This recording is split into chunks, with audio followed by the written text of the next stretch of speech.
The sun had barely set on the quiet Californian coast when Dennis Rusk got the call. A Navy SEAL diver and experienced first responder, Dennis was no stranger to emergencies. Before we continue, please take some time to subscribe to Dailydose, like, and share this video. He was trained to leap into action without hesitation, to face danger head-on, but nothing could have prepared him for what was about to unfold beneath the surface of the ocean that night. The kind of story that defies belief, the kind that starts with a routine call and ends with a dolphin saving a human life. As Dennis arrived at the dock, his fellow rescue divers were already prepping the boat. Their faces were tense, their movements swift and silent.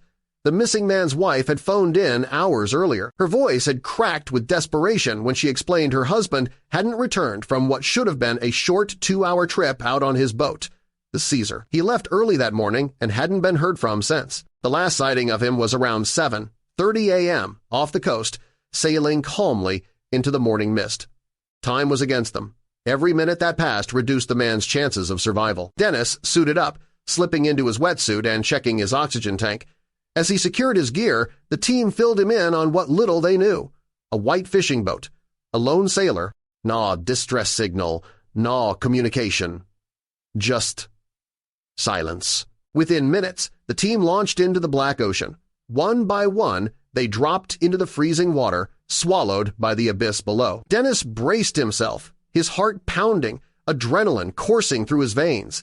The search had begun. As he moved through the water, Dennis couldn't help but notice something strange.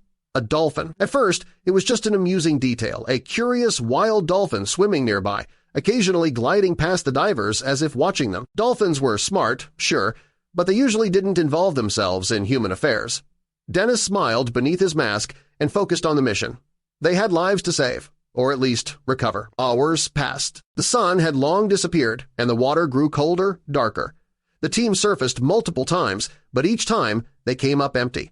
No debris, no signs of a crash, just endless ocean and the crushing weight of failure. Dennis gave the order to head back. The ocean had swallowed another soul. But that's when everything changed. As Dennis turned to swim back, the dolphin's behavior shifted. No longer calm and playful, it darted around him frantically. It swam out, then back, clicking and squealing with urgency. It wasn't random. It was deliberate. It was trying to get his attention. Intrigued, Dennis stopped. He hovered in place, watching the dolphin's odd behavior. Then, without warning, it bolted in one direction, then paused, turned back to him, as if saying, "Follow me." Dennis hesitated only a moment before swimming after it. The dolphin dove deeper, and Dennis followed, his flashlight cutting through the thick green murk. The water grew denser, darker, colder. The ocean floor felt closer now, and for the first time that night, Dennis felt fear creep into his chest. Then, the dolphin let out a series of high-pitched clicks. Dennis whipped his light forward, and what it revealed sent a chill through his entire body. A boat. The Caesar, half buried in the sand, covered in algae and grime, the name was just barely visible on the side of the hull. Dennis froze. His breath caught in his throat. The dolphin spun back toward him, urging him forward. There was more. Dennis swam around the wreck, heart hammering, bubbles racing to the surface. Then he saw it a small, foggy window. Peering through it, his flashlight reflecting off the glass, Dennis gasped. There, pressed up against the pane, was a face. A man's face. The missing sailor, eyes wide, lips moving, hands tapping against the glass. Alive. Dennis couldn't believe it. How was he still breathing? Then he saw it. An air pocket. The boat had sunk fast, but not entirely. A sealed cabin had trapped a large enough bubble to keep the man alive. It was a miracle. But that miracle had a messenger, a dolphin, who had somehow understood this man needed help. Dennis signaled to the surface and called the rest of his team. Working quickly and with surgical precision, they broke open the window and extracted the man. His name was John Welsh. Pale, soaked, and trembling, John looked at Dennis and whispered through chattering teeth, "The dolphin, it kept coming back. I think it was trying to save me." When they finally reached the boat, the dolphin remained close, circling gently, clicking in what could only be described as pride. Back on shore, as John reunited with his sobbing wife, the dolphin swam off into the deep, its job done. It never asked for thanks. It never stayed for glory. But it had saved a man's life, and left Dennis, a seasoned Navy SEAL, utterly humbled. The boat rocked gently at the pier as the rescue team wrapped John Welsh in thick blankets, and helped him sit down. His hands were trembling not just from the cold, but from the sheer weight of everything that had happened. He looked at his wife through teary eyes and then to Dennis, barely able to form words. "I would have died down there," he whispered. "I was sure I would. But that dolphin, it came back again and again." The paramedics checked him over, confirming he was in surprisingly good condition despite spending nearly 15 hours inside a half-submerged vessel. John explained what had happened as clearly as he could. The waters had been calm when he set out that morning, as they always were. He was a local. He knew the currents. He had done this route dozens of times before. But then, a rogue wave and a sharp, unseen reef tore into the underside of his boat. It happened so fast, he didn't even have time to radio for help. One moment he was adjusting the sail, the next he was upside down, coughing water and fighting to stay conscious. When the boat went down, he was thrown into the main cabin. As the vessel filled with water, he scrambled for air only to realize the cabin wasn't flooding completely. There was a gap near the ceiling where a massive bubble had formed. It was just enough to breathe, enough to survive, but not enough to call out, not enough to escape. And then, he said, shaking his head in disbelief, "I saw it, that dolphin, just staring at me through the window like it knew, like it understood. I thought I was hallucinating at first. But the dolphin hadn't been a vision. It had been watching, waiting, planning." Dennis stood a few feet away, still dripping, staring out at the horizon where the dolphin had last been seen. "She brought me to him," he said quietly, to no one in particular. "She led me there on purpose." Reporters would later describe the dolphin as a hero. Scientists would debate how much it really understood. But to John and Dennis, there was no question. This wasn't a fluke of nature. This was intelligent intervention. Over the next few days, the story exploded in the media. Dolphin leads Navy SEAL to sunken boat saves man's life.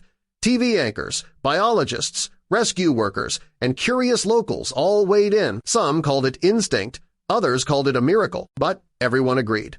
Something extraordinary had happened beneath the waves that night. The most remarkable part? This wasn't a trained dolphin. She hadn't been raised in captivity or taught to assist humans. She was wild, completely free. And yet, she had chosen to intervene. Marine biologist Dr. Lena Morales was one of the first experts to investigate the behavior.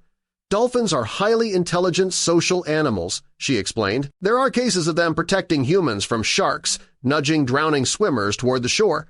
But this is incredibly rare. She didn't just help, she led a coordinated rescue." Footage from Dennis's helmet camera only reinforced her claims. The video showed the dolphin swimming ahead, pausing to look back, and even making repeated trips to keep Dennis's attention. One particular moment where she hovered in front of the wreck and spun in place was later analyzed frame by researchers. "She was clearly waiting for a reaction," said Dr. Morales. "It's behavior we usually only see in dolphins interacting with their own kind. But here, she directed it at a human." Meanwhile, John was recovering. After a few nights in the hospital, he was released, and the first place he asked to go wasn't home. It was the beach. He sat there for hours that day, staring at the waves, hoping to see her again. He never did, but he left behind a simple message written in the sand before he walked away. Thank you. Dennis, too, had changed. In all his years of diving through combat zones, stormy seas, and natural disaster, she had never experienced anything like this. The ocean had always been a place of mystery and danger, but now it felt like something more, like a place where miracles could happen. When asked about the experience in an interview weeks later, he said, "That dolphin didn't just save a man, she changed how I look at life, at nature, at the bond we share with other beings on this planet." It wasn't just Dennis and John who felt the impact. Across the world, people followed the story. Children in classrooms drew pictures of the dolphin. Letters and thank you notes poured in to the local Coast Guard station addressed simply, "To the dolphin that saved the man." Some included candy.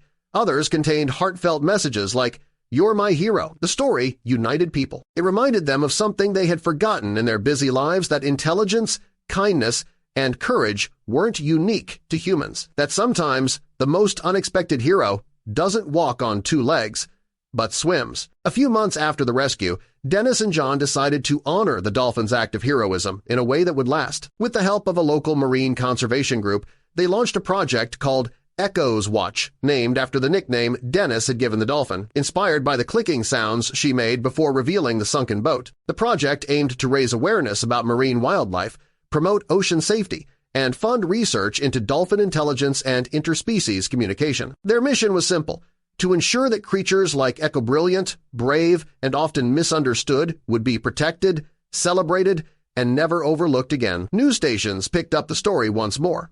This time, it wasn't just about the rescue. It was about what followed, about the legacy of a single wild animal who had done something profoundly human. She had chosen to help. John, who had once lived a quiet life as a recreational fisherman, now found himself speaking at schools and community centers. He shared his story not to relive the trauma, but to inspire hope.